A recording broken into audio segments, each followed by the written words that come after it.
My friends, I had a pretty good run today because I had an outing. I got out of my house, went out and did something in nature and up in Boulder. So that's why I made a lot of videos today.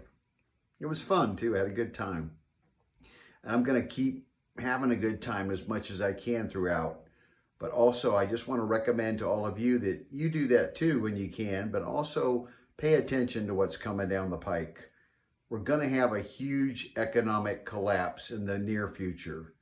Many people are predicting it'll happen in 2022 and also probably another one probably in 2023. Who knows the combination when and where it's going to happen. This is the time to start prepping, putting away supplies and things you're going to need, not just toilet paper, dry food, dry goods, frozen food, water. The electricity could go out for a while. The grid could go down. The internet's going to go down. This has already been predicted, just like the whole vaccine thing and the pandemic was predicted ahead of time, and it happened. These same people are predicting a massive cyber attack is going to cause the internet to go down. The whole grid maybe will go down then with it. People will be without electricity. Let's hope it doesn't happen in the winter time in the northern hemisphere, but it's going to happen in the winter for somebody. And it's going to be bad. And money's going to be devalued. It already is. Hyperinflation is already happening. They've extended this debt thing as far as it can possibly go, just about. It's about to break. It's like a balloon that expands and expands. Eventually, it pops. The bubble's going to burst. $30 trillion worth of U.S. national debt, unsustainable. The house of cards is going to collapse. So if you have money in the stock market, goodbye money. That's going to collapse. Even real estate values are going to plummet. Real estate, even if you own a home, it's not going to be worth maybe half or less of what you think it is today. It's all inflated. I would be investing in things. The digital currency is going to be the way of the future. That's where it's all going to be, digital currency. Cash, that's all going away. But coins that have value in terms of silver, rare coins, these kind of things will still be very valuable. Precious metals like gold and silver, platinum, I guess, if you can get it. These will be very valuable if it's used as a commodity. Having some kind of weapon just for your own defense is a good idea. I don't think you should have an AK-47 or whatever, M16 assault weapons. I mean, if you want one, that's good for you. Get one. I mean, just as long as you use it wisely for your defense.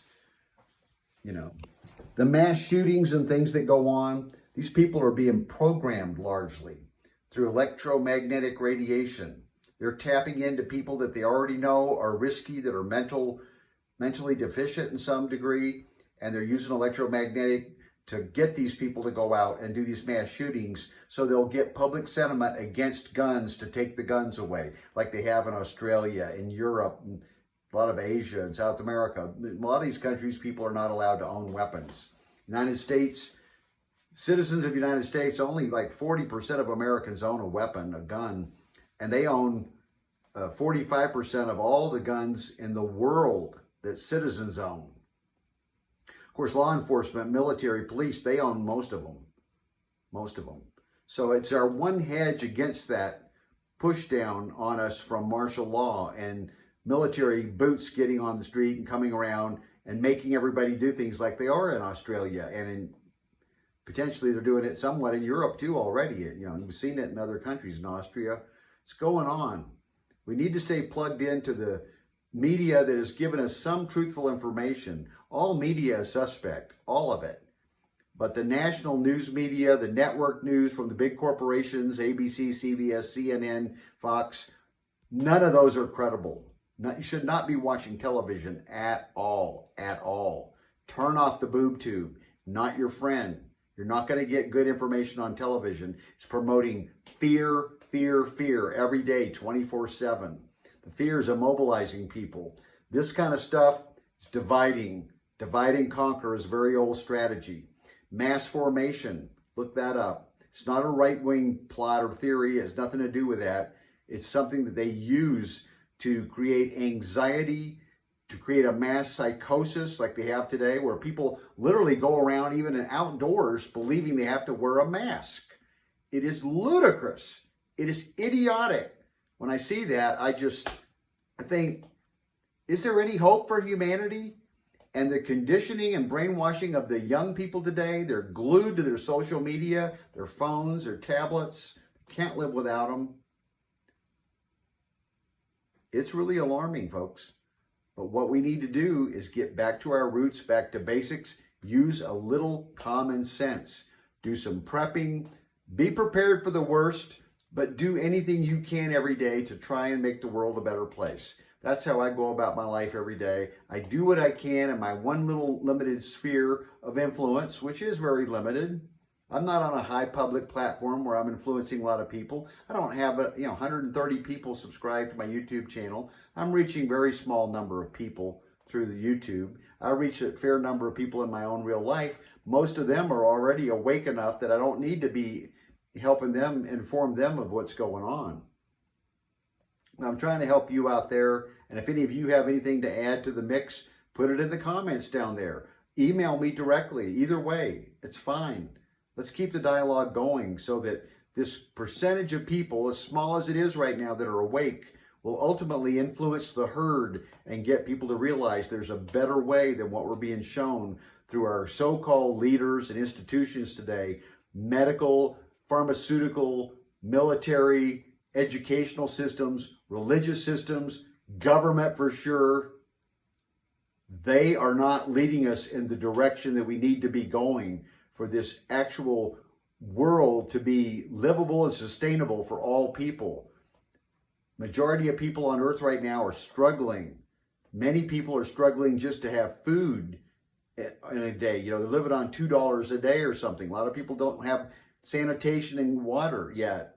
It's absurd. I live in the modern industrial world of the United States. We're in like the top 5% of the world in terms of how people live, quality of living. However, just because we think we live a better quality life because of all our conveniences and modern technology, that can be snatched away in a minute. When the grid goes down, we're going to be thrust right back to the year 1800. No electricity, no heat, no ability to go get medicine and food. People are very, very vulnerable today, more than they've ever been.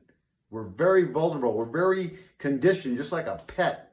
And your pet dog that lives indoors all the time with you and you coddle it, it wouldn't know how to live out in the wild, just like wild dogs do. That's the way humans are today. We're weak. So we need to get stronger. We need to be prepared for the impending, I'm not saying the end of the world. I'm saying the end of the way of life as we have known it in recent times, modern times. That's going away. Government is putting its foot right down on our neck every day, down into our throat, trying to strangle us with this new world order stuff. And some people are going to go along with it and live with the fear, and they'll comply. People like me, and I hope you out there are awake enough to know there's a much better way to live life than going along and being in compliance with these ridiculous mandates and rules they're rolling out left and right under the guise of your safety and your health. Nothing can be further from the truth, folks. Wake up and realize the agenda that's being promoted to us today is a lie.